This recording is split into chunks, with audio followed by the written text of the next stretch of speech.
December 1, 2018, Los Angeles. The boxing world held its breath. A giant fell and rose again. In one of the most shocking moments in heavyweight history, Tyson Fury was knocked down, flat, in round 12, and somehow got up. This is the story of the fight that changed everything, the birth of a trilogy, and the controversy that still haunts boxing to this day. This is Fury vs Wilder 1, and the knockout that didn't happen. Deontay Wilder, the WBC heavyweight champion, was a wrecking machine. 40 wins, 39 knockouts. Nobody had made it out alive when Wilder landed clean. His right hand wasn't just dangerous, it was career-ending. Across the ring stood a man many thought would never fight again. Tyson Fury, the former unified champion who had shocked Vladimir Klitschko in 2015, had vanished. Depression, alcohol, cocaine, weight gain. Fury spiraled, ballooning to nearly 400 pounds. The media counted him out, but Fury wasn't done. In just a comeback fights, against little-known opponents, he shed the weight, cleared his mind, and stepped up to face the most feared puncher in the sport. Many said it was too soon, too risky. Fury called it destiny. From the opening bell, Fury shocked everyone. He wasn't just surviving, he was styling, slipping jabs, dipping under hooks, smiling, taunting, making the champ miss wildly. By the middle rounds, Fury was ahead. Wilder looked confused, his big shots weren't landing. The Gypsy King was putting on a masterclass, but in round 9, Wilder finally connected. A right hand dropped Fury to the canvas. He beat the count, smiled, and danced his way back to the corner. Then came round 12, a moment that would go down in history.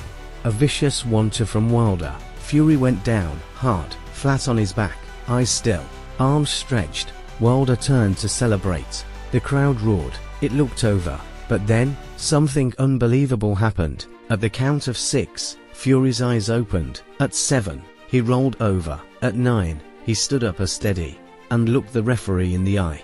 Like a scene from a movie, he had risen. The crowd went from roaring to gasping, and Fury didn't just survive the rest of the round. He won it. He walked Wilder down, landed clean punches, and shook the champion to his core. It was no longer just a fight, it was a resurrection.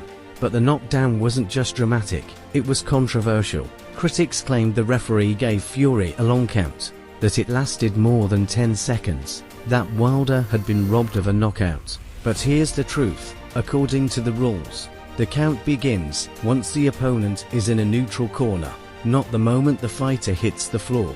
And the referee, Jack Rice, followed those rules to the letter. He later said, "I didn't think Fury was knocked out. He was coherent. I gave him the benefit of the doubt, and I was right." The count was legal, but the debate still alive today. The fight went to the scorecards. One judge had it for Wilder, one had it for Fury, one called it a draw. Official result, split draw. The boxing world exploded. Fury had been knocked down twice, but had dominated most of the fight. Wilder had the big moments, but was outboxed for much of the night. Fury believed he had done enough. Wilder thought he had closed the show. But one thing was clear, the world wanted more. Fury vs. Wilder 1 wasn't just a fight. It was the beginning of a legendary trilogy. It was a comeback story for the ages. A man once broken by life, rising in the ring, in front of the world. That 12th round became iconic. The moment Tyson Fury went from contender to legend. And fans still ask today, did Fury really beat the count, or did the clock lie? Let us know what you think in the comments. Was it a fair count, or a stolen KO? And don't forget to subscribe for more legendary boxing breakdowns. This was Fury vs Wilder 1, the knockout that didn't happen. This is Turfsome, where sports legends live on. Subscribe now for more epic stories, legendary comebacks, and the moments that make sports unforgettable.